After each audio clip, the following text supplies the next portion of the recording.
kay ila mo ni mga idol. So mao ni siya gitawag sa Bisaya og tulingan mga idol. So ang lami nga pagluto ani mga idol, recipe niya is tinola mga idol. The best siya mga idol, lami kay siya ang sabaw. Dayon paksiw, sinugba din kilawin mga idol. So lami kay siya mga idol. So gipalit natin siya sa Pagadian City Public Market mga idol. So isa ka kilo ni siya kapin mga idol. So napalit na ko ni siya sa mga idol sa abot kayang presyo mga idol. Only 160 pesos siya mga idol. So mo siya mga idol ko siya mga idol. So amo na siyang tulahon, then sugbaon na mo ang katunga mga idol. Siya mga idol. Ana sila mga idol, basta mahal daw na adlaw, bawal daw magkaog sinugba pero magsugba ko mga idol, i-trial na ako mga idol. Ano siya mga idol Kudako na siya mga idol.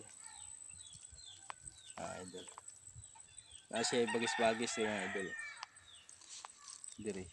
Dire blue. Yan dire. Na siya idol. Pero dili na kay ni siya ingog presko jud mga idol no kay nahibawa mi gito nimong presko kay mga idol kay kuan kay siya mga idol bayang mata nindot kaayo. Din tuyod kay siya mga idol. So let's go mga idol, ato ning hinluan mga idol.